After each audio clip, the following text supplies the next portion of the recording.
I realized you just have to make this a way of living. That's what it's all about. And the way Tabash talks about it, he says everything is God, we're all God, and what's God? It's the highest state of consciousness. And so I would just utilize that belief system. Welcome to the Consciousness of the Way. I am your humble servant and Sifu, Taoist Master San Qing. And once again, I keep repeating myself, it's Christmas morning for me. And the universe has brought me this incredible being, well, beings actually, in a much deeper level. Anyone who's a OG of the channel, this is very much the main vein of all existence for me, which is direct source information. So without any further ado, I would love to introduce our incredible guest today, Blair Styra. Hello, how are you? How lovely to see you. Oh, my friend, I'm very grateful that you're just sharing your time with us today. And my goodness, why don't you share a little bit with the audience, a little backstory between your beginnings and how you got to where you are today, being this incredible facilitator of high source information from one of your teachers. Yes. Well, I was born in Canada, and my family immigrated to New Zealand in 1971. So I had 11 years of my life in Canada. Where we lived, a lot of mountain areas, enormous forests, etc. And as a child, I remember as a 6-year-old, I would wander through these forests and have no sense of fear, because I know there were wild animals all over the place, but I would feel something and I could never describe in a word what that was. So in my own thoughts, I created it, and I used to call it the something more. There's something more. And sometimes we go on family drives and I would see something and it reminded me of the something more. So I would go, something more. My parents would be looking at me like, what have we spawned? And I remember one time I would find a place, and it was the most amazing, beautiful place in the forest that I now know I'd obviously stepped in some sort of parallel universe. And every time I would try to go back to that place, I could never find it. Up the end of the road, there was an old cemetery, and I used to hang out there all the time. And I would wander around all the graves and just be fascinated by the energy and the stories that these graves were telling me. And there's this little grassy knoll with these pine trees. And I remember sitting up there and actually sobbing my heart out, because I was remembering heaven. And so I would spend heaps and heaps of times, but I was always really fascinated by death. And I mean, this is 1966, we're talking here. So I would wait outside the gates behind this bush, waiting for the funeral corteges to come up, because I was hopefully going to see a body, you see. And so I just had this sense about knowing that there was so much more than what there was. And I was a server in the church. I remember going up to the priest and saying to him, there's more to God, isn't there? And he looked at me and said, what are you talking about? And I said, I think there's more to God than what the church teaches. So at this stage, I was 11. He just looked at me like I had 5 heads, and I was like, who's this guy who's saying he's more than God? Anyway, we came to New Zealand and settled in Auckland. I kicked into growing up and doing all the things that you do. I pretty much forgot about the something more, and just got into living and life, etc. And then at some point moved down to Wellington, finished my high school years here in Wellington. And I then met up with this woman who was a lot older than me. And I was 18 and she was 42. We actually ended up having an affair. And I was still in high school, you see. Now, I actually ended up marrying this woman. So we had 46 years together. She's since passed away 3 years ago. And it was through the relationship that we had and things that happened to her, okay, that really triggered off the something more. So she was diagnosed with breast cancer in the 1980s. And it wasn't very good prognosis. So we started looking at all this sort of life after death stuff again, doing meditations, etc. Anyway, it was almost like I just kicked open this door, and this rush of energies just started flowing through me, and all these synchronistic experiences started to happen. And people, strange people, would stop me in the street and go, "You are a spiritual person," or this woman would walk by. I was running a clothing store at this day, and she suddenly stopped and then came back, and she said, "Oh, I see all these energies around you," and blah blah blah blah. And I'm looking at her like, going, "Yeah, whatever." Who are you? And all these things just started to unfold more and more and more. And I was really keen on the development in my spirituality. And it was really helping Kay and I going through what she was going through with the breast cancer. And I was having the most extraordinary meditations. I was literally leaving my body, and God was touching me, and I was blissing out. And walking downtown, people must have thought I was on some really good drugs or something like that, because my eyes were just full of light. And then things started happening that I realized this is more than just me believing in God and believing in all of this. Somehow I felt this alignment with Source that had nothing to do with just getting involved in self-development, but I didn't really know what it was all about. And anyway, I remember coming home from work, and I'd been feeling extremely, I wouldn't say agitated, but unsettled all day, like someone's trying to tell me something to do.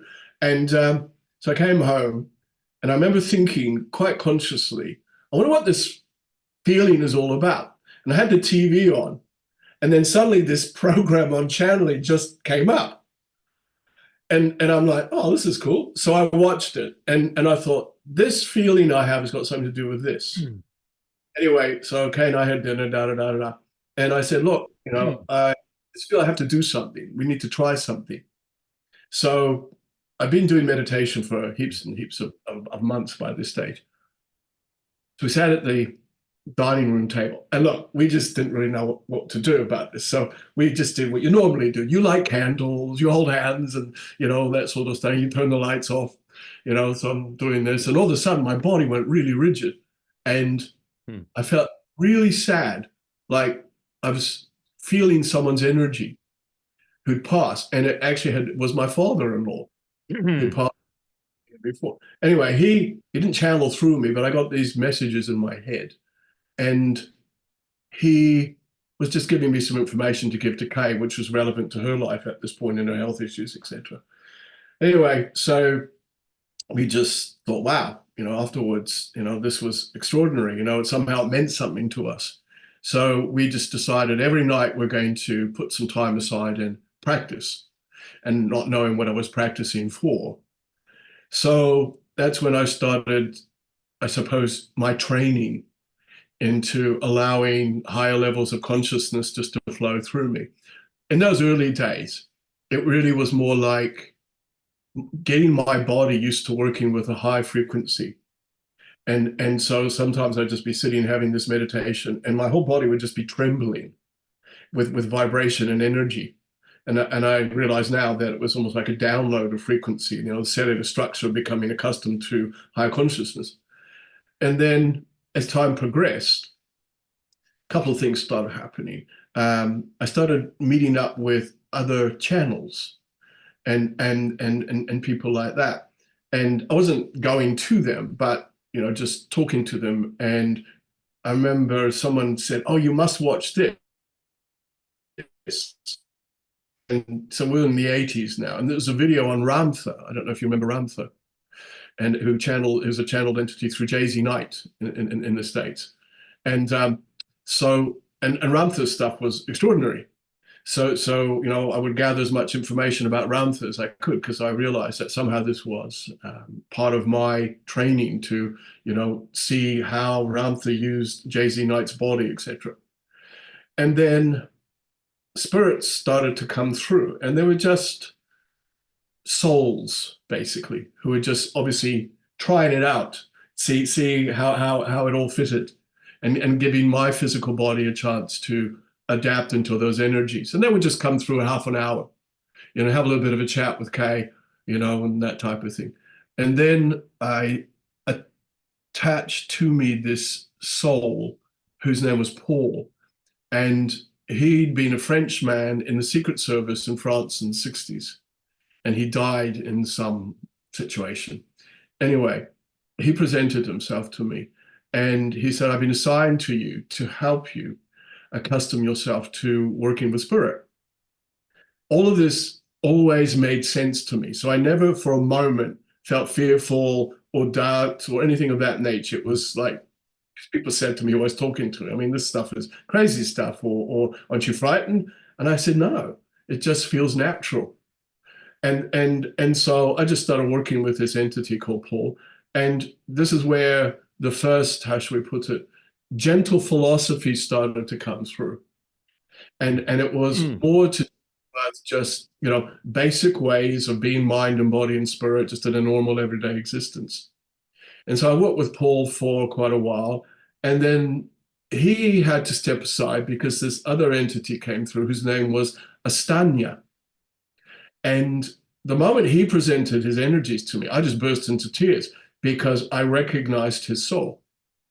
And apparently we'd had a past life in Egypt when he had been my dad Mm. like 7 years ago.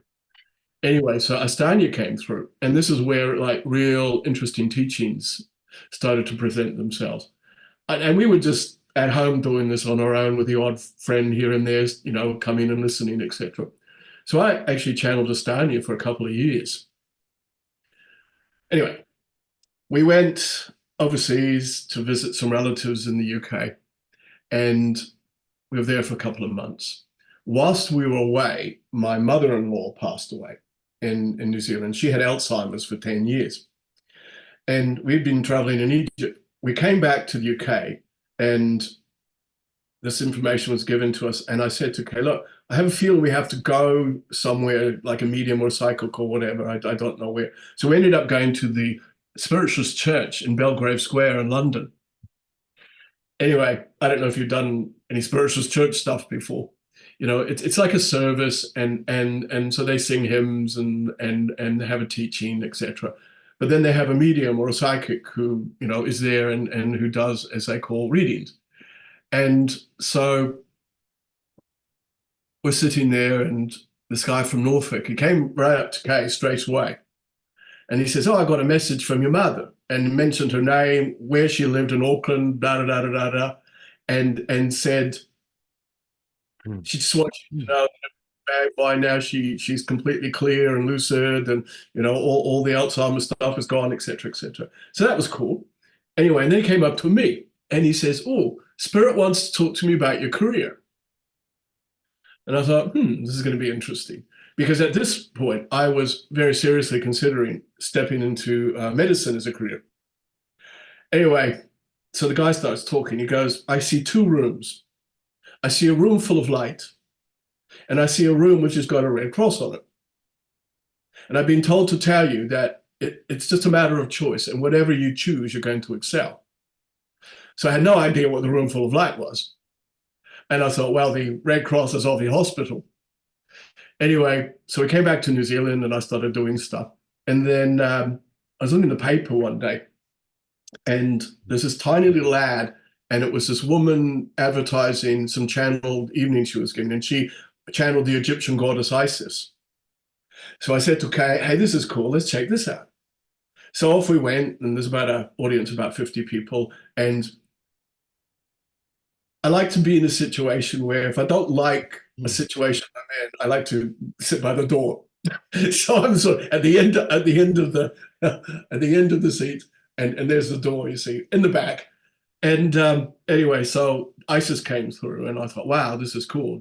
She was really, this full trance channel and information that was coming through. It was really cool. Anyway, Isis stopped in the middle of her lecture, and she was stared into the audience, and she said, and she pointed, she says, you are a channel. And I thought she was talking about the dude behind me. So I sort of went like that, oh, that's cool. Anyway, and then she goes, no, not him, you, like this. And of course, everyone turns around and looks at me, and I'm like, going down like this. And anyway, long short of it is we ended up doing Mm. these workshops that she ran. And it was Isis who introduced me to Tabash.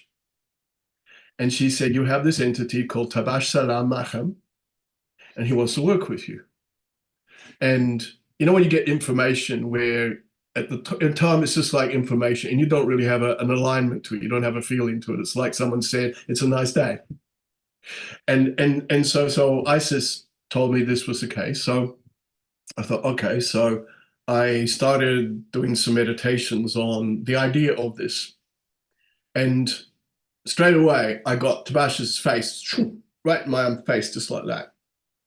And every time I went into a meditation, that happened. Nothing was said. It was just the face. And so it was almost as if like, yeah, I'm here. And so I started working with that. And then after a few months, he started just chatting to me. Nothing metaphysical or esoteric, just chatting away about, who he was and the connections that we had and, work that we could possibly do, etc. So this went on for some time. And then Tabash started just making his presence felt more through my body. Sometimes I just would suddenly feel like I was 6'2" or 5 or something, and like I felt like, wow, there's this vibration going through me and their presence is really expanding my consciousness. And then Tabash started talking to me about things he wanted me to do. Could you, change your diet here and, go to this level of fitness there and all this sort of thing. So it's really preparing my physical, for obviously working with his frequencies. So again, I just thought, wow, this makes total sense to me. So I'll just follow this through. And, it wasn't like I was just walking into the dark to see what happens. I always had a sense of certainty about it, even though I had no idea what the outcome was going to be. So I worked with this more and more, and then Tabash started talking about, we're going to be doing these meetings, we're going to be doing this and all that sort of stuff. And again, it's like, yeah, okay, whatever. so I just, worked with that. And then I was upstairs in a room upstairs meditating. And I was in the most glorious feeling, when you get into that blissy energy. And Tabash came through and he goes, oh, open your eyes. And I resisted. I said, no, I'm just in such a cool place, And he just said, open your eyes, Blair. So I thought, okay. So I opened my eyes and I wasn't in the room anymore. And my consciousness had shifted into another state of consciousness. And I found myself sitting on this black and white marble floor. And I remember all the windows over there with all this light shining through. And then I looked up and there was Tabash standing right in front of me, looking down at me, laughing, going, why are you sitting on the floor, Blair? And then he told me, up, like this. He says, I need to talk to you. So he took me out of the room and we ended up sitting in this. I just remember it was like a big corridor around a courtyard, sitting on a sofa. And Tabash just started talking to me about the work that, we're going to be doing, the commitment that we've made to our service to humanity. And again, it just all made sense. And from that moment on, the energies just started to accelerate more and more and more and more.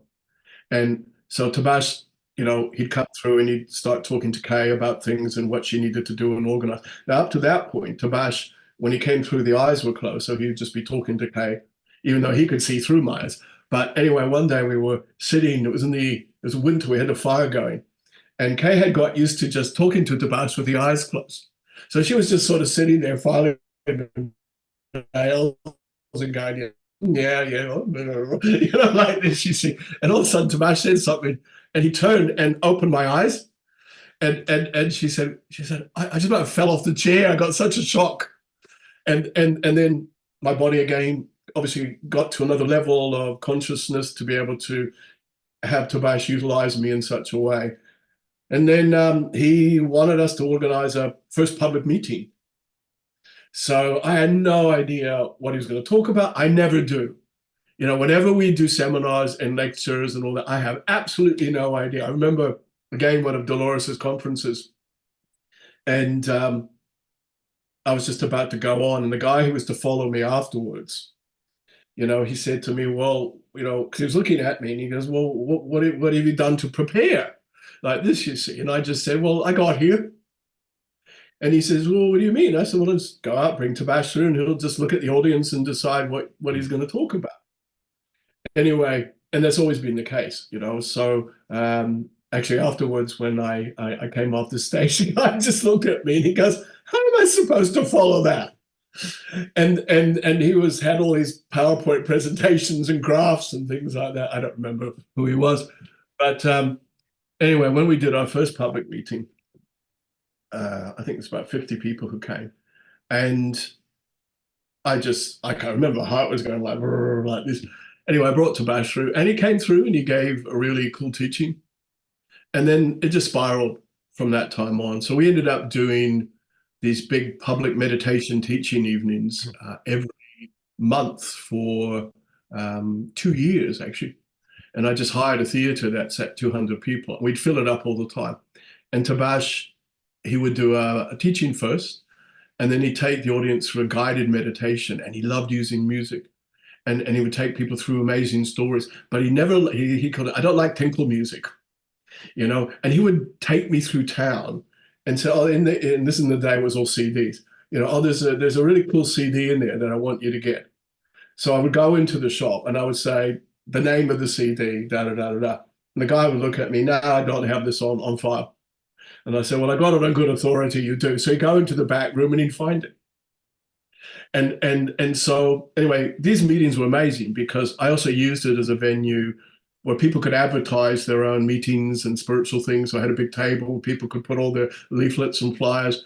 And then I also allowed, like for the first 10 minutes of the meeting, I would get some other spiritual light work up on stage to talk about what they were doing. And, so it was a really good way of, everyone serving each other and, this is what's going on in Wellington, et cetera, et cetera. And yeah, and then those meetings sort of then because closed the theater down. But then that's when I started doing offshore work and sort of connecting up with other people and got invited to speak at some seminars and conferences. And so I did that for a while. And then Kay got sick again. So she got diagnosed with Alzheimer's.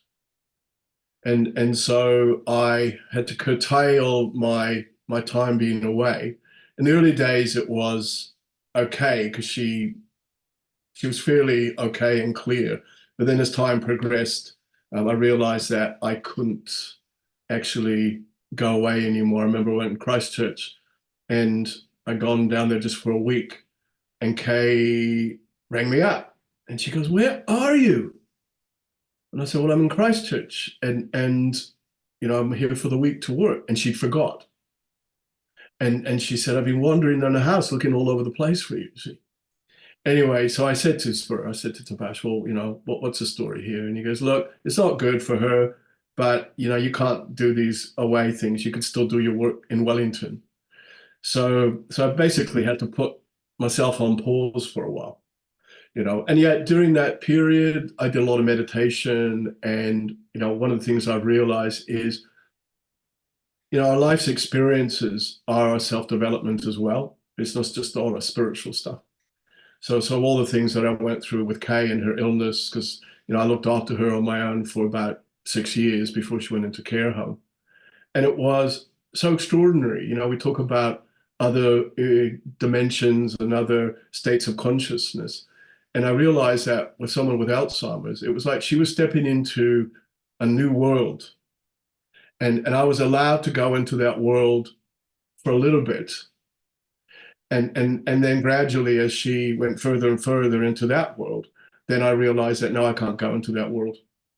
And having to let her energies go into that space, but learn how to manage someone living in that world where you're still living in this world. And I could see that it was just developing my communication skills, my listening skills. I'm a patient person, so that was easy. But I remember when she passed, and at her funeral, someone said to me, "How did you do that? 15 years of your life?" And I said, "I just went to the part of me that knew how to do it." And I realized that we have all these aspects of ourselves that just step in when it's necessary. And I learn how to invite them in. So I learn how to be a multidimensional being on a conscious level. And of course, I learn how to utilize source in a day-to-day way, rather than just, when I meditate or when I'm channeling and all that sort of stuff. I realized you just have to make this a way of living. That's what it's all about. And the way Tabash talks about it, he says everything is God, we're all God, and what's God? It's a higher state of consciousness. And so I would just utilize that belief system. Here's another interesting, funny story. About 3 years into channeling publicly with Tabash, I was invited to be interviewed on the national radio here in New Zealand. Hmm. I went to the studio, and the woman, Sharon Crosby, she was the presenter. We're chatting away, da, da, da. And then she says, well, what's your philosophy? So I said to the whole of the country, well, I believe I'm God. And I believe we're all God. And we're all here to teach each other how to be gods as well. Well, she stared at me and went, and she didn't know what to say. So there's 10 seconds on the air of nothing, which is quite a long time on radio. And then she sort of came to and she goes, oh, I don't know why, but just that makes sense. And then we talked from there on. It was a great interview. I loved doing it. But the phone lines were running hot at Radio New Zealand with all these people from all over the country going, who's this guy saying he's God? And, all that type of thing. I came home, had a meditation and said to Tabash, look, I've just outed myself as God to the whole of the country. And he says to me, yeah, how many people get that chance? And he says, when you make such a statement that automatically lifts your consciousness to such a high degree. And most people just don't do that because most people, he said, are just going to, keep it to themselves or keep it simple or keep it quiet. But it just always made sense to me, we are gods. And so I use it every day. I add the concept of it to everything I do. When I go to the gym, I say, I am God as a superhuman athlete. When I walk downtown, I'm God walking downtown, etc. And so, spirits taught me that when you turn that light on, then you automatically wear yourself in that particular way. And that's why I love the way Tabash says, life does not happen to you, it happens because of you. So because of the way we think, because of the way we feel, because of the way we live, what are we doing? We're creating a frequency, and we wear that frequency. So as he puts it, if you wear yourself as God, you're going to have a really good day. And if you keep doing that, you're going to have a really good life. And again, that just makes complete sense to me. And so, I like to live that vibration. And I think that's what it's all about, living that vibration. And so, Tabash, he's just there. Like everything is just there. And so maybe in the early days, I had to, go through a little, few creaks and groans and whatever to get in touch with him, you see. But now it's just instant, just like that. And I realize that as multidimensional beings, we do exist everywhere, and we have access to everything all the time. And we don't even have to necessarily put the intention out, because I think if we're resonating to the highest frequency, it just happens. And then it's just a matter of, oh yeah, I'm God doing it that way. I am the vibration of God. I'm the vibration of a successful dinner party. I'm the vibration of my friendships. And so, and it's what we are. It's not about what we need to become. And I think humans make the journey too important, or the destination too important. What they end up doing is focusing on what's over there, as opposed to, hey, what's here? What makes me powerful now, and all that sort of stuff. And when Spirit started working with me and giving me all these little principles and values and things like that, it's like I was remembering what I was. I didn't ever feel I was learning something. I always felt that, oh yeah, I know this, in a very matter-of-fact way. And I think the acceptance of, oh yeah, that makes sense, automatically opens up that vibration and energy. But the moment you get into, well, why do I know that? And how do I know that? And how do I know that I know that? And all that sort of stuff, then that's where we make things really, difficult for themselves, for ourselves. And I think at this time in human history, wearing ourselves in that highest way is probably the essential ingredient, that's going to activate within us, as Tabash calls it, all the codes of life. And of course, ultimately, we have the God code, which basically aligns us to all the other codes. And then, when we are connected with our own mind, body, spirit, it just becomes easy. And like I said earlier, it just becomes this way of living. So I've been on a bit of a tangent there for the last few moments. Not in any way, shape, or form. I mean, there's something like I like to tell people when you're starting off on your journey to remember who you are and to obtain that level of consciousness. It's sort of like dipping your toe in the shallow end of the pool. Yeah, yeah. And I'll tell you, people just go diving too deeply sometimes. And, one of the things I've realized also is, what do we need to become as opposed to who are we? And I don't believe we need to become anything. And how can we become something where we are already everything? And so any form of development that we get involved in is just a development of life. And obviously, life is formulas, mind, body, spirit. And I love what T says about, yes, you're God on earth, but being God on earth does not make you infallible to human experience. So, shit's still going to happen. And when it does, you know that you've got this energy accessible to you that's there to support you and to guide you and to direct you.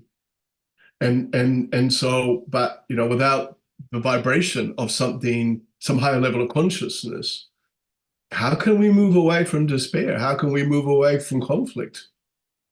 And that's how people sort of lock themselves up into stories that are consistently regurgitating the same vibration, the same energy, the same, conflicts over and over and over again, and then wonder why things aren't changing for them.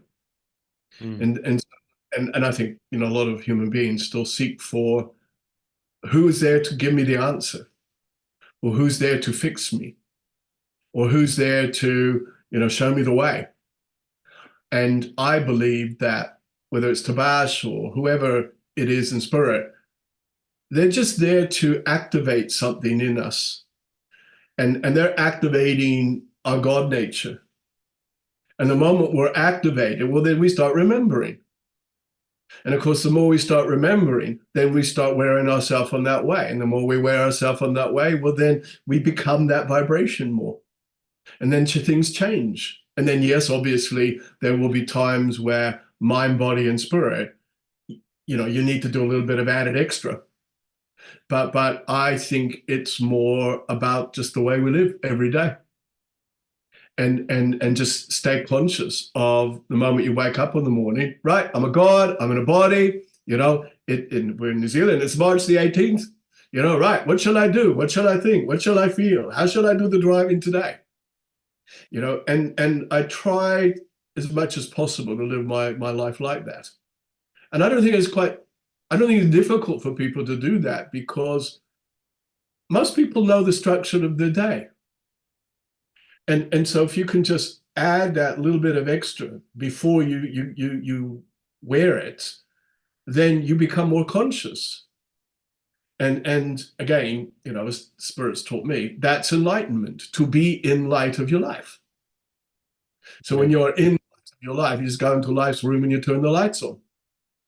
I think that that insight is really, really powerful.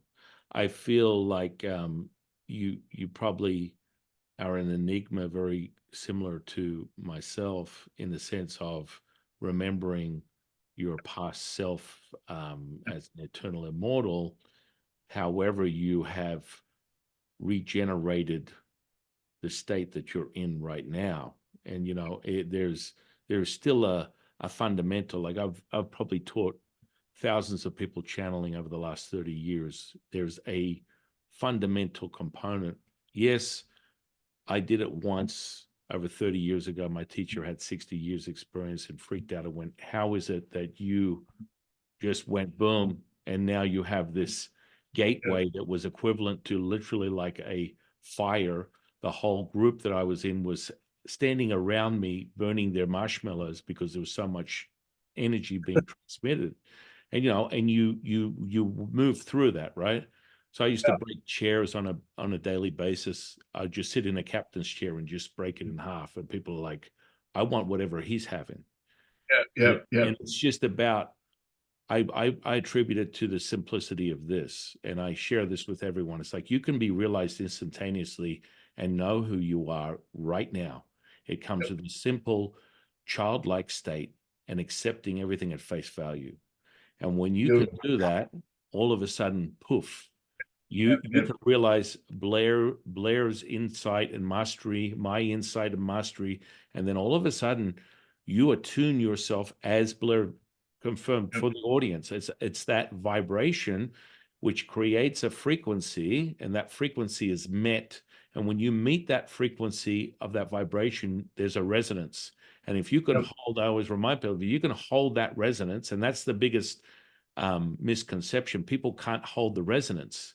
And so the vehicle is critical to holding your resonance. And if you can't hold it, it's a glimpse, which in our space is quite often, a lot of people have this paranormal, metaphysical experience of a high rate of consciousness, just like you and I are sharing the charge that we got up our spines right now. That is that realization, that attunement that we're having. And, and we sit in different layers. I see it visually and I feel it. Some people see it, some people feel it, some people feel it, and there's another added component, who knows? But I mean, you kind of put it under the sensory perception. And, when people are around the transmission, like the one that is even evident in your presence right now, I'm burning the hairs on my eyebrows as I'm sitting here because, your Tabash is already transmitting through you. Anything that Blair is speaking of right now, and he's as humble to say it's his word, he's just speaking candidly as if it's him. It's not really him. Every word, every breath, every idea is really a transmission of Tabash, and he is aware of that, which is really another facet of his consciousness.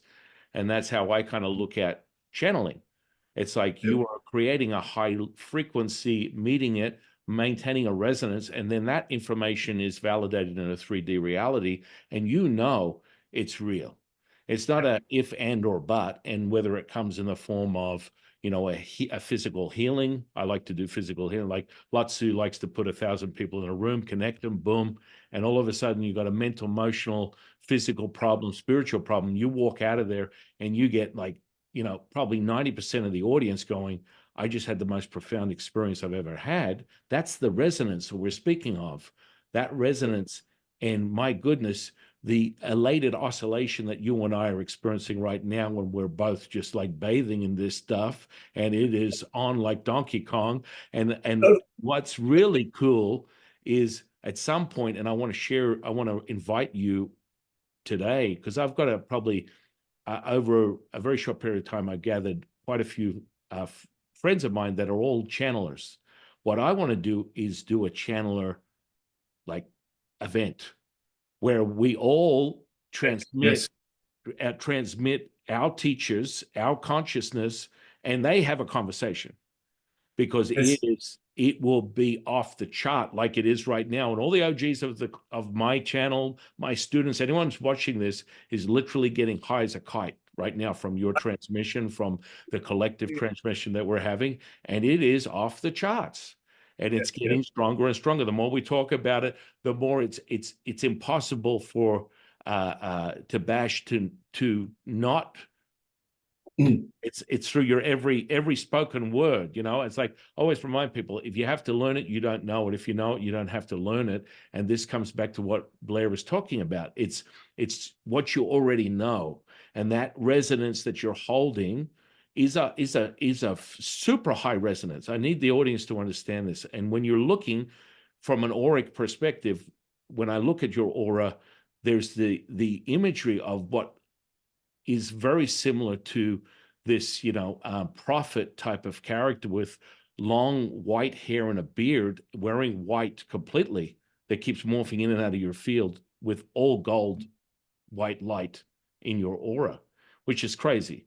Now, Tabash's character and how you perceive him is an interesting one, but I always try to like manipulate people's auras. So I'm like, Yeah. okay, I'm seeing this. I want to now give me something else. I want to see fairies, or where's an alien? And it cannot be, I cannot alter it, which is really an interesting thing. I'd love you to share with the audience what's the profile of what Tabash looks like for you. There's a picture of him there in the background. Interesting. Have you ever Yeah. seen him? Like, he's exactly the same, but in gray Yeah. beard, gray hair, white. Have you Yeah. ever So seen him? Have you ever seen him not in that image? I've always seen him in that image. Interesting. Well, that's another And facet of it's exactly the same, but white yeah, hair, white, interesting. gray. Interesting. It's Really. interesting that picture. It moves. Oh yeah. And the guy who painted it, Paul Hunt, amazing artist. Anyway, he said to me, "Oh, I really want to paint Tabash. How do I do this?" So I told him what he looked like. And then Paul went to a studio and started painting. But then he'd be ringing me up and he goes, "I just feel like I'm not even painting it. Someone else is doing this." Anyway, he would go out of the studio. When he came back, the painting was different. And Paul was always annoyed because he said, "Okay, who he is, it's my painting." Anyway, so that was a finished product. But and people have actually who've come to have sessions publicly with Tabash have noticed it as well. They'll be chatting to Tabash through me, and then they glance up the photo and they get a shock because Tabash has sort of gone like that and winked at them or smiled or so it's not exactly the Harry Potter type of moving around, but it does move. And I come in here in the morning because this is my Tabash room just to clear the energies. And Tabash will be looking at me, and sometimes it's like half closed lids, like, "Oh, what are you up to, Blair?" That sort of stuff. And other times there's this little cheeky smile on his face or whatever, or sometimes looking really serious, whatever. But I just laughing because I'm thinking when you were talking about reading the vibrations, etc., it just brings a whole new meaning to reading the room.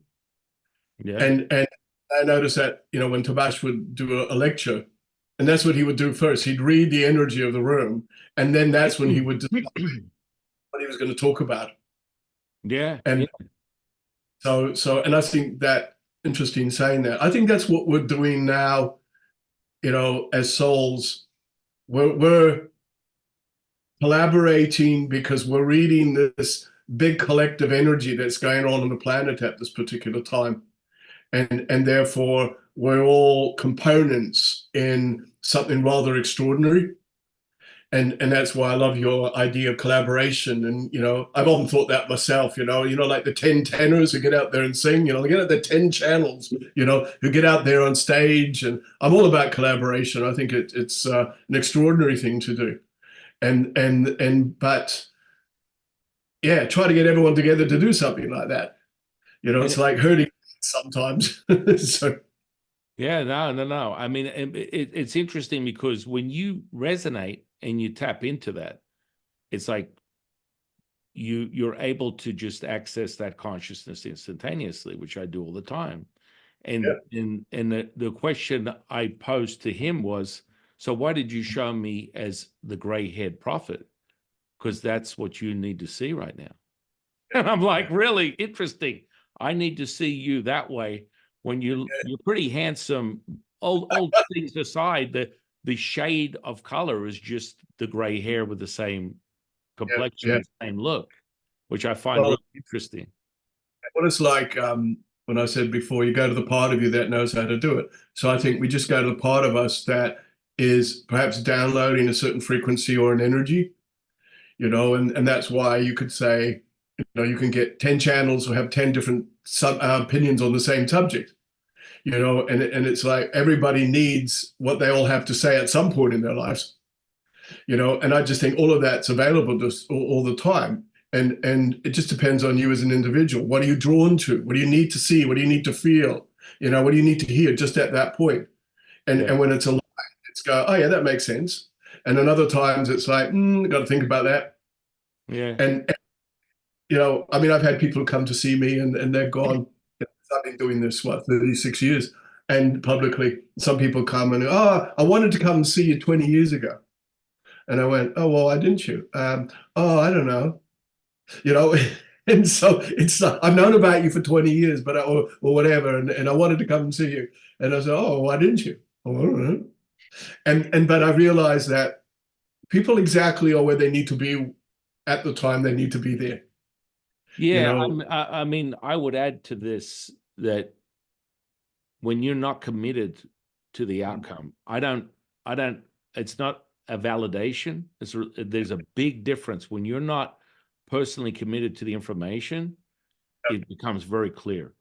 When you start getting invested in it, that you need to be seen as the prophet, the healer, there's a personal like dialogue that's going on.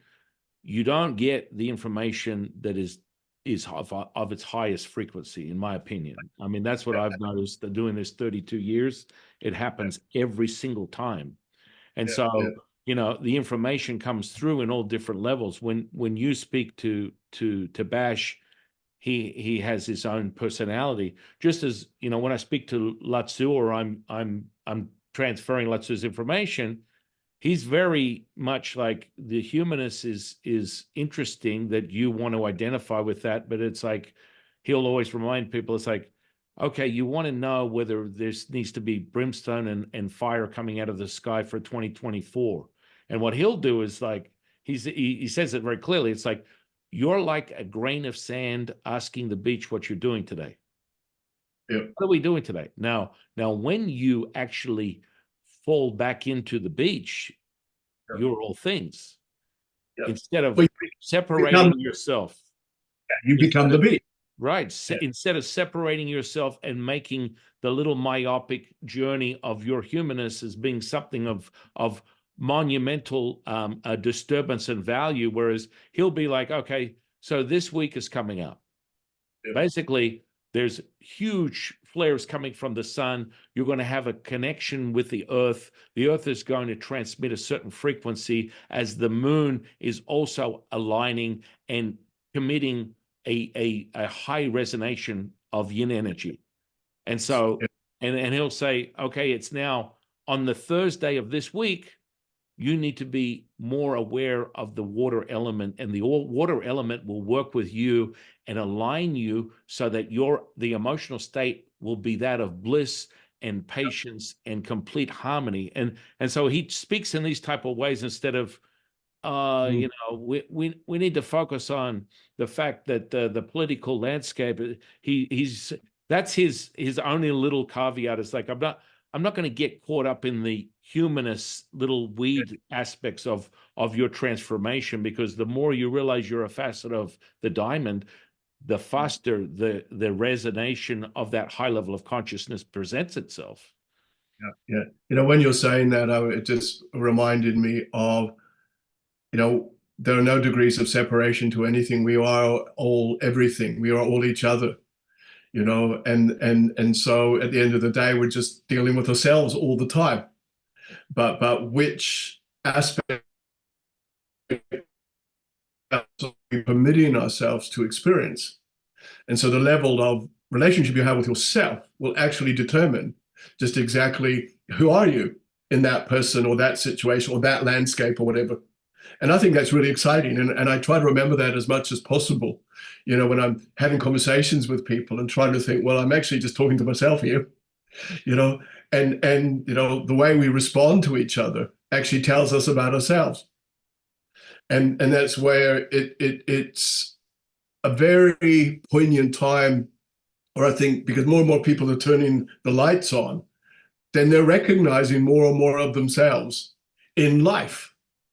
And then looking at what sort of relationship they're wanting to have with that vibration. And therefore, the way it's interpreted is dependent on what vibration needs to be experienced or what needs to be felt as such. I've known, with Atsu, for instance, they can speak on that level, and Tabash can get, it's like he's having a chat with someone like he's having a beer with someone in the pub. That sort of, it just depends on the circumstances in the situation, you see. And so I think there's this, the Spirit's telling me now, there's this new common bond that's been established, collectively. And more and more people turn on more and more lights. It's like this recognition of themselves. It's a bit like suddenly it's like, that's me. And then you feel that on another level. And then, let's have some fun discovering what that is actually. And then, of course, as you and I know, you seek for that which is familiar to you. And so, our souls have been probably hanging out there in consciousness, just chatting away and planning and strategizing and plotting for years and centuries. And now we consolidate to this particular point where you seek for that which is also advancing things. And because it's such a time of human advancement, it is rather extraordinary. I'm just getting Tabash wanting to go, I want to come through and have a chat. So you be, yeah, oh, absolutely. I mean, I'm like cooking like nobody's business. There's a lot of, it's just a very, very, very palpable transmission. All my students, anyone that knows this channel is already like high as a kite. And so, I mean, as Blair says, Tabash is coming through. He's already here. He wants to push me aside a little bit more. Right, absolutely. Okay. Yeah. Right, so just do that. Won't take long. It'll probably be less than 20 seconds to bring him through. So I'll see you when I get back. Okay. Yeah.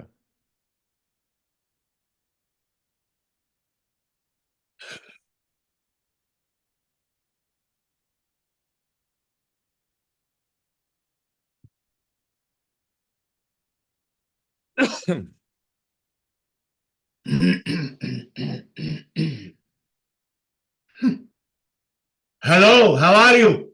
I'm very, very good. It's interesting, talking to Blair and having you present. The frequency is pretty much the same. My goodness, you're coming through.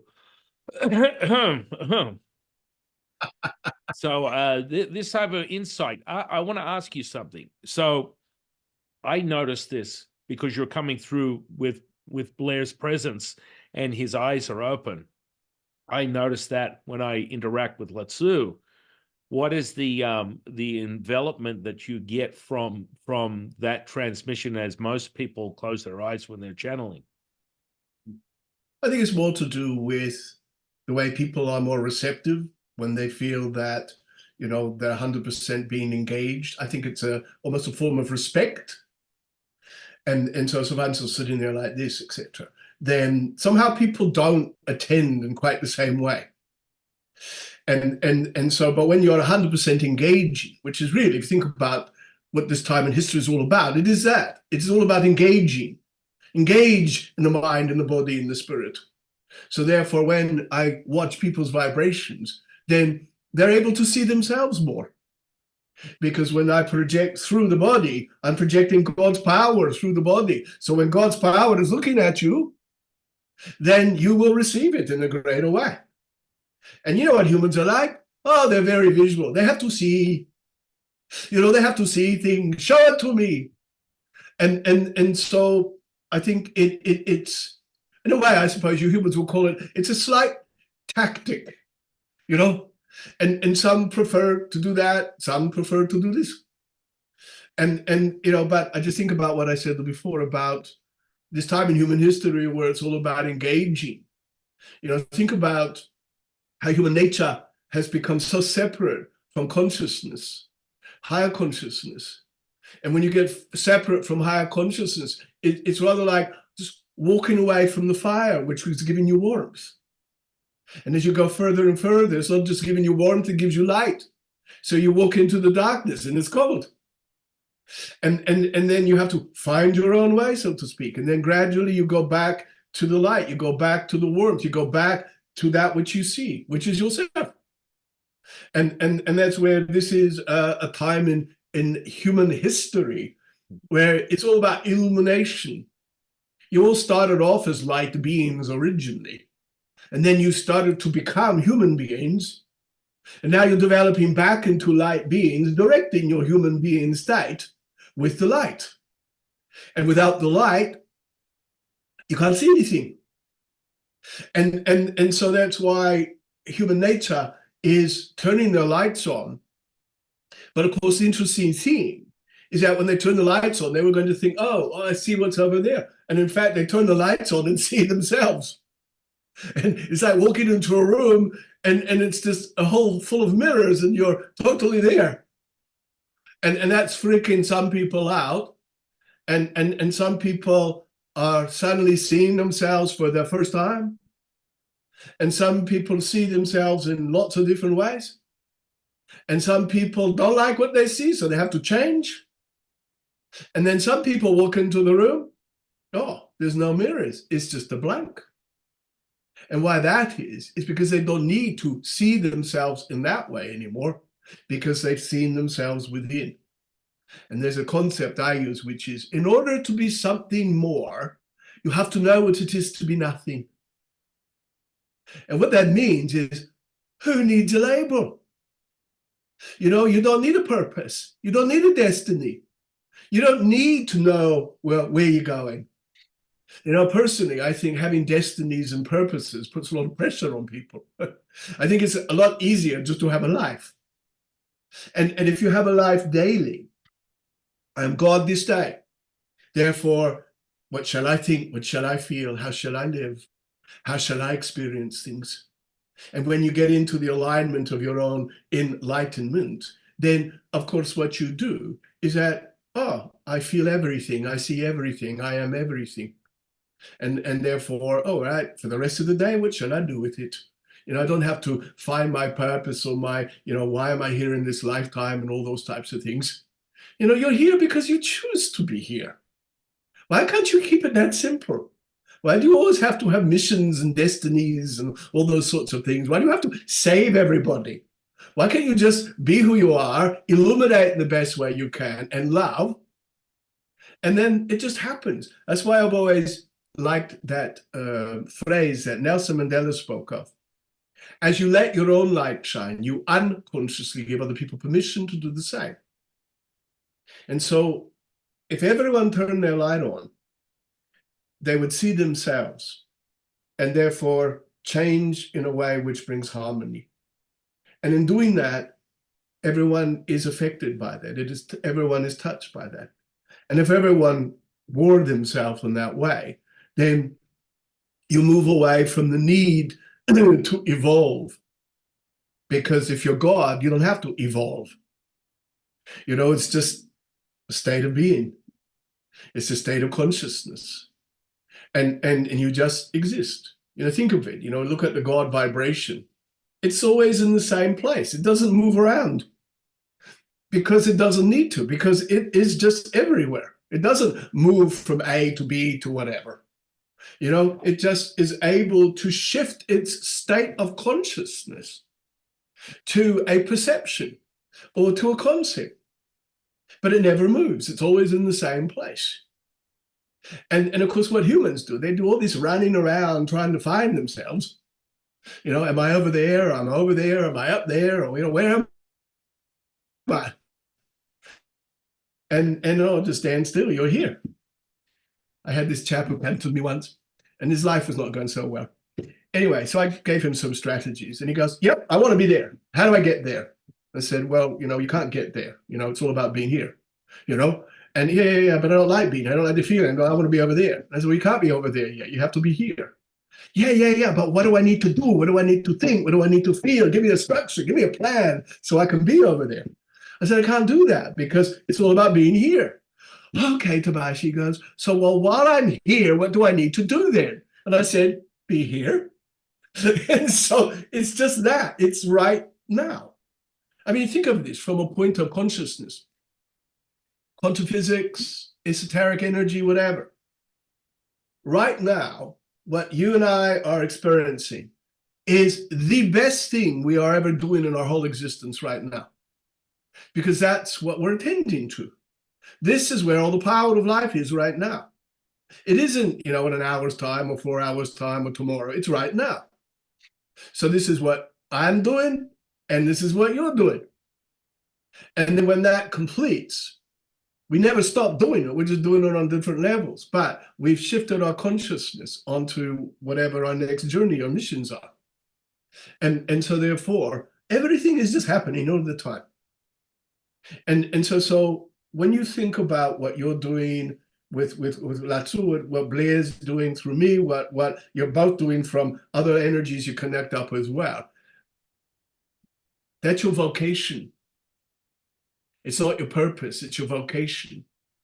Because your souls have been training for centuries and centuries and centuries, with your development and your understanding about consciousness and how it all works.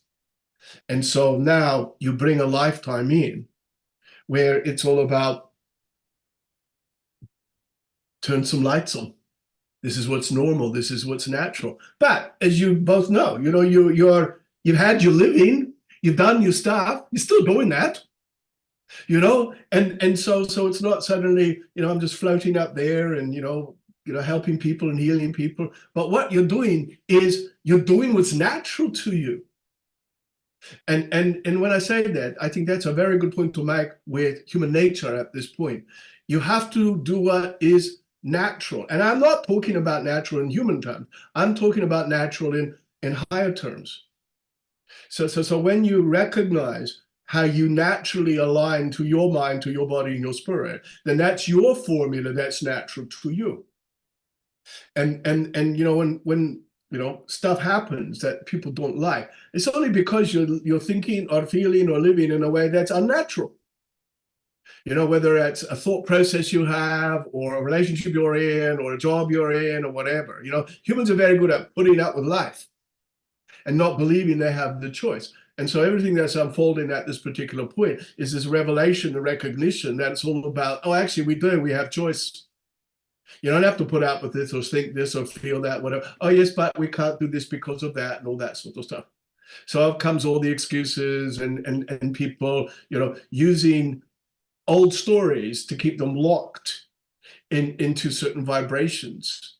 And in our observations, human nature really is shutting off some of the old stories. And as it shuts off all the old stories, and it's shutting off the influence from those stories. And a good example of this in how it's working against human nature is what's going on between Israel and Palestine.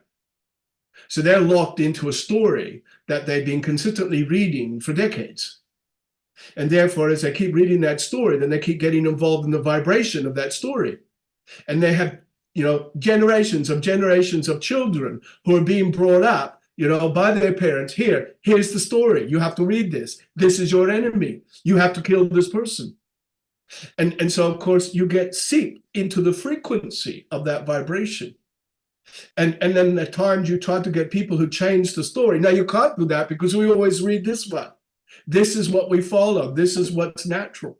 And so they just go round and round and round and round in a frequency. And invariably what will happen is you get more generations of souls who are being born that are suddenly refusing to read that story and go, enough of this bloodshed, enough of all this, enough of conflict. Think about the world that's been pretty much for the last 100 years or so run on the vibration of conflict from an old story that was taught by people who believe that's how you ran life. And so therefore, rather than, let's talk about it, it's always been about, oh no, we have to fight each other. We have to fight each other to be at peace. One of those weird things that humans do. And it just keeps finding more ways. Let's keep creating stories of conflict, where there's conflict of interest, a conflict of thought, a conflict of beliefs, and so on and so forth. Well, quite frankly, I think human nature is sick of conflict. I think the collectivity of how we view life now on this planet is human nature is outgrown conflict. And as it's outgrown conflict, then it has to look to itself to recognize what is my own inner conflict. Because whatever external conflicts are all about, it all started with every individual on this planet because of the vibrations and the frequencies. And that's why at this time in human history, it's so important to look at what is my story and change it. If you do not like it, you change it. You don't have to try. You do what you can, how you can, in the way you can. And of course we help. You help. You give information. But as you discover, people have to decide for themselves what they hear, what they feel, what they resonate to. And there's no such thing as a wrong way or a right way. This is your way. And so, and of course, too, and this is very important, what I'm about to say, the universe, God, guides, teachers, spirits, no one will give you the answer. It doesn't exist. What you're given is life. And so God will give you life. Spirit will give you life. And it will come through information and stories and teachings. But then every individual takes that and decides, okay, what can I do to create an answer for myself? And that's why when I hear people say, oh, well, I'll give it to the universe and see what happens. And I say, the universe doesn't want it. Anyway, you're just giving it to yourself anyway, because, think about it from, point of quantum physics, the science of possibility. Then you're just deciding, well, what do I choose to be possible? It's time where humans stop saying it's over there, or the answer is there, or I'll find it in that book, or in that teaching. You will only find that which will activate something in you, and you will remember how powerful you are. You will remember also that you will be directed into how to use the power that is already there. But you are simply remembering everything that you are. So no one has to find a thing. It's just be everything. Now, I am the vibration of God.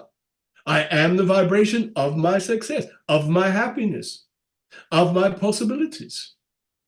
But human nature has always been, but we have to go on a bit of a journey. And in that way, well, I'll get used to it and find myself and hopefully it will happen and all that type of thing. Humans love quests. And I think that's just part of human nature, feeling that because they're in the physiology, the fact that if I can do it and experience it, then somehow it's happening. But I think human nature has got to a point, and you realize this within your own self too. Oh, I've just actually got to stand still even more. And as I stand still even more, I can feel how much more powerful I am. I can feel how much more there is in just being nothing and doing nothing and thinking nothing and feeling nothing. And you get that when you understand it from your God nature. But then human nature would go, well, how can I not feel and not think and all that sort of stuff? Because you're so used to being active all of the time. But to actually, as I always say, in order to be something more, you have to know what it is to be nothing. And so it's like, well, here's all your nothing times. Rip the labels off. Take away your purposes. Stop finding, your reasons. And instead, as I say simply, every day you wake up, you have life again, and every day you decide. Today, what shall I think? Today, what shall I feel? Today, how shall I be? Today, how shall I do the driving? That's how it works. Always has. God's not out there going, today, or for America today, or New Zealand today. It just never works that way because God doesn't think. That's a human thing. And so you can create without thoughts. You create when you have an alignment, and you've done this yourself, you know this, where the vibration just exudes out of you. and it's just the very essence of your alignment has established an intention. You've not needed to sit down and think, right, what's the plan for the year? It's just, let's just stand still and just be. And then project the vibration and the energy. And then as an observer, you recognize how to manage it. Even enlightenment needs to be aligned and managed, and so it's literally about structure. That's on Earth. And okay, look, man, you're seeing this massive dismantling of everything at the moment. And that's exciting because the world's been not able to sustain its own methodologies anymore. And when you think about way back around 2012, where all these prophecies were going to be presented about the end of the world and the cataclysms of all that sort of stuff. But it was a shift of consciousness. It was a time where it was the end of what was and the beginning of what is. And so it was just a new vibration, a new energy. But it was also a time where humanity en masse was deciding, right, are we going to stay here or are we going to just finish all this? And so humanity decided to stay. And that is why the corner has been turned. And that's why, regardless of all the conflicts and things that are happening, you're seeing a lot of diffusion of that as well, because the collective consciousness of human nature is actually having a massive impact on bringing light more and more into situations. That's why you haven't had a nuclear war, because the collectivity of human nature isn't going to allow that to happen. At some point they could have allowed that to happen. But now too many people have got their lights turned on. Too many people are realizing, oh, hang on a minute, no. We don't need to put up with this. We don't need to listen to this. We're making a stand. We're changing. We're finding a bigger voice. And they're doing that because, as I'll put it in my words, more and more people are being God. So the more gods on the planet, the better it's going to be. And yet, with the dismantling that has to happen, that is just I'm going to call it formal closure on what was. And when you have formal closure on what was, then you realize, well, that'll happen to somebody we all used to be. We're not those vibrations anymore. And therefore, we can't relate and resonate to those frequencies. So who are we now? Oh, we're brand new. Oh, who do I need to be? Oh, nothing. Just be brand new. Just be the vibration. Just be the frequency.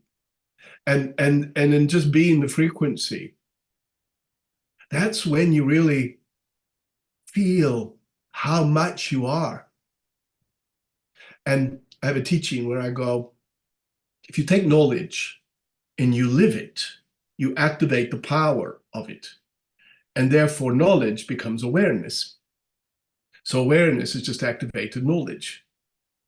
When you live in an aware state, you activate the God code in you, which activates all the human codes in you.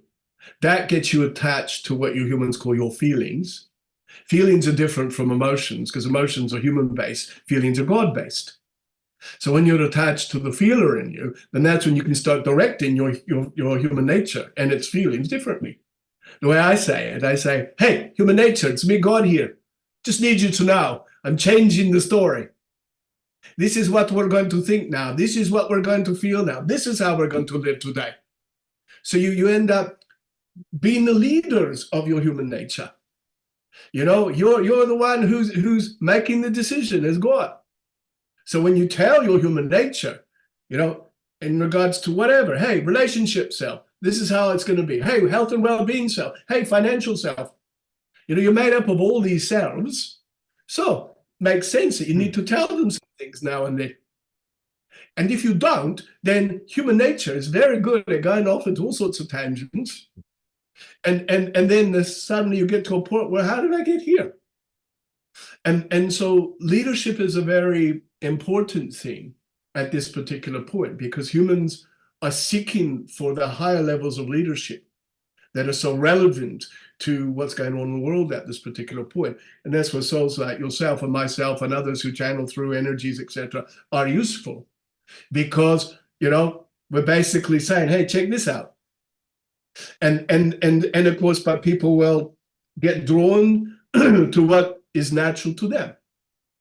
And so some will hear you, some will hear me, some will hear Cryon, some will hear Esther Hicks and Channel, whatever. And but there's just this wealth of information that's activated, and there's no such thing as the right way or the wrong way.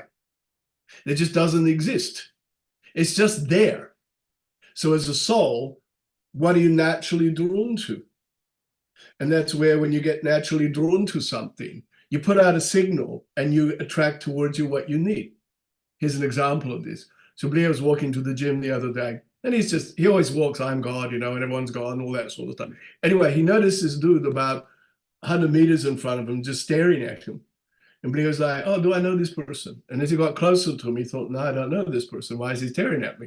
Anyway, then the guy came up to him and he said, look, I'm so sorry to stare at you. Who are you? Because you're just illuminating. And Blair just smiled and said, I'm Blair Styra. And the guy said, what do you do? And he said, I'm a channel. And the guy looked at him and went various shades of pale. And he goes, you're the channel for Tabash, aren't you? And Blair went, yes. And he says, 10 years ago, my girlfriend came to see you, and we were just about to break up. But whatever Tabash did, it just brought us together. And now we're married. And I've been wanting to connect with you again, but I lost your energy contacts, and I didn't know where to contact you. And so yesterday I put out the thought, I got to find this guy. Where is he? Anyway, so like this.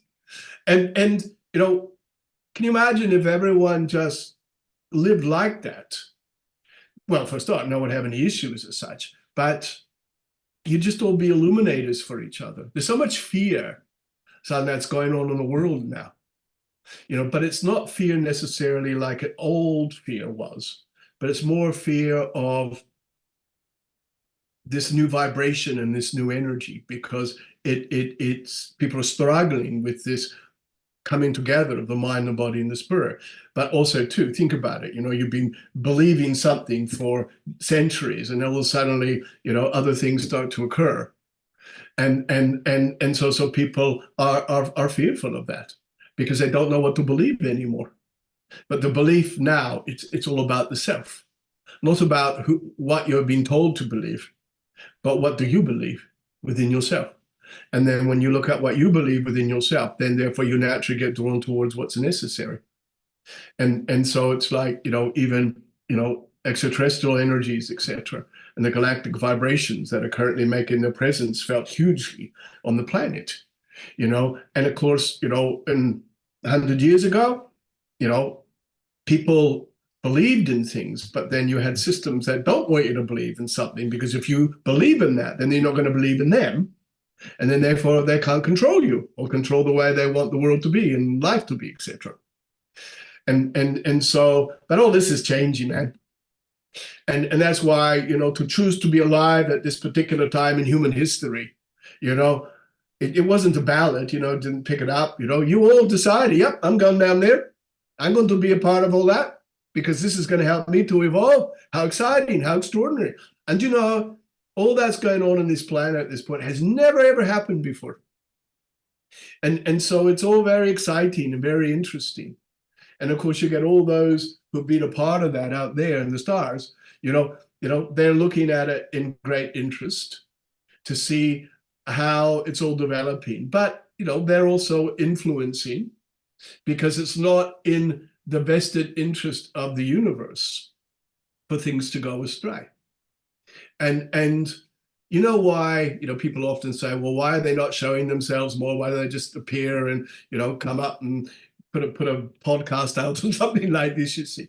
And because they don't like your conflicts. They don't come in that way because of the brutality of human nature. And so therefore they keep their distance.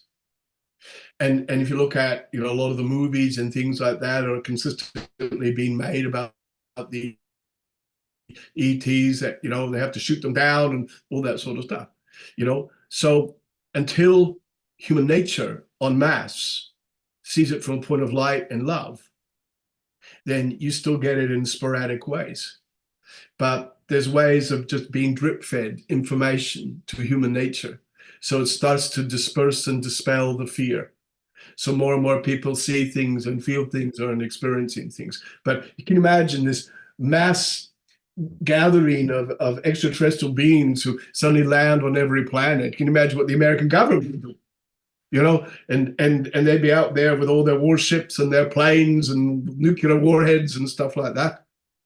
But you have yourself no doubt seen some of the video clips of crafts that have come onto the planet. And one thing to always look at is when they had that nuclear explosion in Japan after the tsunami. And if you watch the video clips, you could see these white craft just moving around like this. And what they were doing is that they were dispersing the radiation levels that were coming out. And so things like that have been happening always. You know, human nature, you know, mucks things up. You get all these beautiful sources coming to sort things out, basically. But it's not in their vested interests for the earth to be destroyed. And so human nature's turned a great corner. You're getting this greater collaboration of all levels of life that are occurring, but it's a process. And therefore, the more people are gods, the more they're aligned to everything that is there. And then it becomes very easy because it's like, well, this is just normal. This is just every day. But until that time, then you still have this dismantling and these more awakenings. And that means souls like yourself are so important. And we do honor you for the journey that you are on and the lights that you have turned on for other people's energies. And so, but there's so much more to be, more to do. Yeah, you want to say something? I want to ask you, what is this? Where and what is the name of this city that is solid gold pyramids with a mirroring pyramid that is in facets of diamonds and it's surrounded by jade? Now, this is the sand is gold. What are you showing me and where is that? And there's over 56 pyramids there. It's all under the Sahara Desert. That's all I'm going to say. It's all under the Sahara Desert. And, you know, shifting levels of consciousness, shifting sands, you know, worlds within worlds. But do you really think that humanity is, I'm just thinking about some of the people and what they would do with this. But you see, these pyramids are all activators of vibrations and energy. So, and there's a lot to do with multidimensional realities and, you know, different frequencies and dimensions, etc. So, you know, so all this stuff will be shown again. But until humanity finds a better balance, these things remain hidden because you get too many factors that still wish to create ways of being more powerful over people. And so humanity has to learn how to share their visions more and their vibrations more and their energies more. And you know, there's enough of everything on this planet to sustain life for everyone on this planet in the most extraordinary way. And yet, as long as you have all these different stories going, then you know these pyramids and the energy of all of this, it has to stay hidden. And occasionally, souls are stumble across things, or a bit of this or a bit of that. But in the meantime, you know, it's interesting when I'm talking about this because I'm thinking, why is it hidden? And I think it's hidden because humanity is hidden. They are hidden in themselves. And therefore they have to realize, you know, their own value and their own worth, etc. So that therefore, when they do, then all of this is just normal. And it's like, oh yeah, you know, diamond pyramids in the middle of the, no problem, you know. So it just becomes part of everyday energy. But there's a lot more in Europe. There's a lot more in the South Americas. You know, I mean, the world's just full of stuff like this. You know, and it always has been because they were understood the you know, the humans call it the sacred geometry, all these formulas, and how all these formulas were in alignment with other formulas and certain star systems and things and groups. So humans have to understand there's nothing random about anything. So when you look up into the skies, you're seeing a whole lot of formulas. And so the ancients of the time on Earth understood how to align to those formulas so that they're able to draw energy, and they could use it to go into other dimensions. They could use it to empower things, to heal, whatever. It's not lost, but the way human nature got so dense, it means they stopped accessing these abilities, etc. And of course, the moment human nature started to get into conflict to use things against others, well, then that just basically put up massive walls. And humans are still doing that. So until humans throw away all their needs to kill each other or being overpowering each other, etc., well, then these things will be hidden. But they're never really hidden because there's always groups and factions that will always carry the knowledge and the understanding. And so it just comes to a matter of just the collectivity of things and how things will open. I'm going to bring Blair back. That was very impressive, my friend. It's nice to talk to you, man. Yeah. So, okay. I'll be around anyway. So I'll just bring Blair back. So won't take them all. I look forward to doing some collaboration. Yeah. One thing before you go, why did you show yourself as a gray-haired prophet to me in the same form, in another dimensional shift? What was the necessity of presenting yourself that way as opposed to how Blair sees you? I was just trying out a few outfits. And it's all to do with vibrations. Well, it's impressive because, I mean, the pulpability of that transmission. But if you think about how one presents itself, then every presentation is like a different frequency. So I presented myself in that form because it was a frequency that was an alignment with you, but also an alignment with Latsu.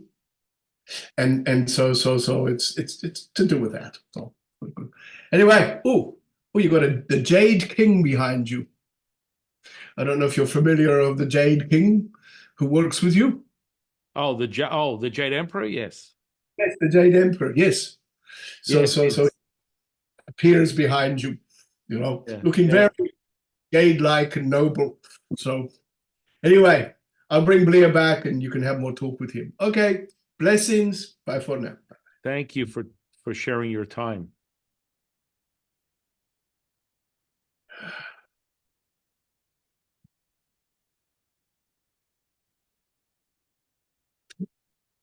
Oh. Whoa. Hello. So, Awesome. I'm like, I lost about 3 to 5 pounds. I don't need to do a workout this week. I know the energy. I'm just getting such pulsing energy in my sixth chakra at the moment. Well, So, it's profound relationship, profound being, and I'm very grateful for Tabash and his insight. And it's interesting because the way that transmits for all my students, all the OGs, there's such a palpable dense energy. And it's funny because I always remind people whenever Lastu comes through, exactly the same presence. And so a lot of people tend to believe that when you ascend, it becomes refined to nothing. And I remind people that's a complete opposite effect of what people perceive as the pulpability of the energy. It's actually more dense than you could ever imagine. yes. Yeah. Oh, of course, absolutely. So I'm always a bit spacey when I come back after Tabash's channel, and so I'm just like, I'm going to ask this because it keeps coming up. What is the relevance of the scorpion for you? Scorpion. It's interesting. I couldn't. I can't consciously process a relevance of a scorpion. It perhaps might be Came back, I just saw the symbol of the scorpion behind you. interesting. Yeah, no, I can't process anything right this second, but it'll come Yeah, to me if I just sit and talk to Latsu. yeah, yeah. And I feel somehow it's affiliated, maybe from a previous incarnation we've been involved in together, Yeah. because or say even saying that's made me go like, well, Yeah, yeah, yeah. And I mean that amplitude that comes, it's like a resonance, ladies and gentlemen. Anyone watching this resonance can only be matched and maintained if you are able to access that frequency. And that frequency is then the a result of that is holding that resonance. And that's where yeah, people fall in and out of, getting information, understanding, transmitting, channeling. And so that's the incredible mastery, just like the way Blair and I it's like an expansive column of phosphorus white light running through both of our physical bodies, and it's being emulated into just everything. And so the more you can see it, the more there is nothing to see but white light with gold just moving through it. And it's this heat that you cannot manipulate, you cannot control, you cannot pretend that you've experienced it if you have not. And a lot of people tend to get to this place. For you, I kind of noticed Tabash is variable with the expression, but if I look closer at you, Latsu has a very similar sort of presence within my physical body. I don't blink my eyes, yeah, and people go, you've been talking for like an hour and your eyes do not blink because there's information that's coming through, and from a physicality perspective, these are traits that you can see, like, Blair, for people that cannot see auras or you're sensing the energy, Blair is like working up. Like if you had to look closer, he's gone for a workout at the gym and he's come back and he's finishing up here because there's this heat that comes from the presence of this high frequency.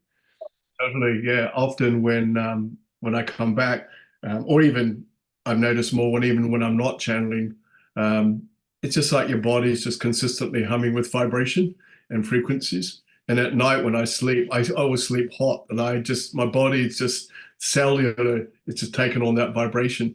And I remember some conference I did in the States, and they filmed it.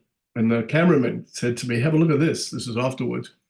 And you couldn't see my face because it was just light. It was a ball of light. And it just looked like this white vibration. But also another time, they got the transition from Blair to Tabash. And you could see me as this sort of bluey, greeny light just stepping out of the body like this or expanding out like that.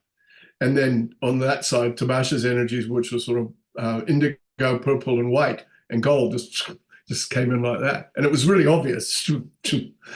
And yeah, and people always say to me, "Oh, you're really shiny, you're really glowy," you know. And it's interesting as I get older, it's like I'm getting younger. So I'll be 64 this year, and I know people who are 10 years older, younger than me, look 10 years older than me. Well, It's just I mean, I would say that, my attributing to the state that we're in is this saturation of the physical body yep, with this high frequency that yep, yep, literally reverses and constructs this fortifies the tissue to an immortal state. And so you're nurturing, and from a Taoist perspective, it's fundamentally the goal of cultivation. So once we activate your energetic body, what we call Nigong, the inner power, is a palpable system that I train people in so that you saturate the physical body every day. And there's a yes, fluidity, like you haven't really lent towards a specific practice that you're talking of, other than I understand that you're in that state of tabash all the time, and that is just basically being as the present moment and being what we call the Wu Ji, which is the stillness between the breath in and the breath out, which is realized as the mother of all things, which is the Tao. That's the tapestry right now. So when Blair is doing this all the time, that's his default. That's what he operates in. There's nothing to do. Yes. And that's pretty much how it's like what would have taken a minute or two 30 years ago, literally Latsu was like a second, right? It just is. And with that comes the architecture, the energetic architecture of this immortal presence, and it saturates the physical body. And so, yes, I 100% agree with you, and that's why you keep getting younger, is that you're literally that what we call within Taoism the elixir. You're just accessing it at all time. Do you use a specific method? Because you kind of said that you didn't have any particular, or do you? I just as often as I can through the day, and it just seems to happen without even me doing it consciously. I just keep saying, "I am God." Yeah, You know, yeah, that's it. That's all I yeah, do. yeah. And and I try to stay as conscious as possible, through the day about making all of this just a way of living, Mm, yeah. and in everything that I do, basically, and having fun with it as Yeah, well. it's like the stepping stones. When I go to bed, I do my little connection. It's like a debriefing of the day. So I go into sort of like a little meeting with the three pure ones. You mentioned the Jade Emperor, and then I have Supreme Purity and Jade Purity, and the physical manifestation of these three purities is Latsu as the physical form, Jade Emperor as the physical form, and then Ling Bao. And so then the higher immortal version is Supreme Purity of Latsu, Jade purity of Jade Emperor, and highest purity of Ling Bao. Yeah, So we just go into have a little meeting, debriefing, end of the day. Let's just correlate what the directive was at the beginning of the day, how it ended, how it rolled out, and then yeah, I set forth on my what I call night school. And so when I dip deep into these states, I will wake up literally, and I will feel like the glove, a baseball glove, because there's so much energy that has transmuted and saturated the physical cell. I cannot even close my hands, nor can I my body is just like enveloped, like it's so palpable that it comes out into my auric field. So the tissue is so dense, and this is what we call chi packing. And I can see that you just do this naturally, and perhaps maybe you didn't have a name for it, but just if you want to talk to Tabash about that, but it's like a chi packing process. And so I through mean, your respiration, you saturate and squeeze that into the tissue. That's why he looks like a baby. That's why Blair looks like he's Benjamin Button right here. You know what I mean? at this stage, I'll be next time you talk to me, I'll look about 5 years old. Yeah. Anyway, got to go because I've got things I got to do. So on with the day. Well, I will just ask you in closing, instead of Tabash, what is your Yep. definition of consciousness?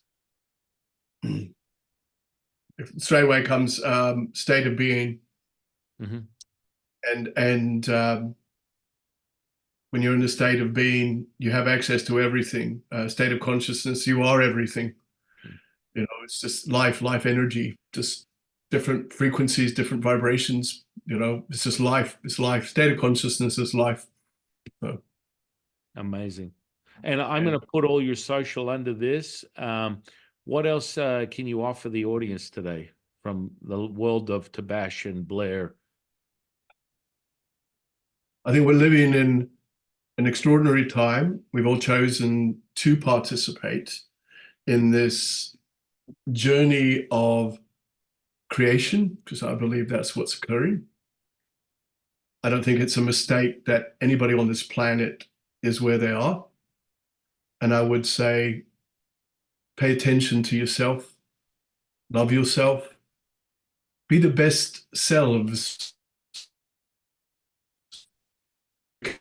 every day. And don't feel you have to do it alone, because we're all here to serve each other. Show an act of kindness to someone every day. Feel loved every day. Know that you're loved, whether it's consciously or subconsciously. Look at your story. And is it a story that you like reading? And if you don't, well, then stop reading that story and write a new one, because no one else can. And you all have qualities that are so unique to you that no one else has. And every day, live those qualities, because no one else can. And I love you. I love you too, brother. And Okay. I want to thank Blair. I want to thank Tabash. I want to thank the audience. I want to thank Latsu and the Three Pure Ones. And I am your humble servant and Sifu, Taoist Master San Qing. And I'll see you on the next one, guys.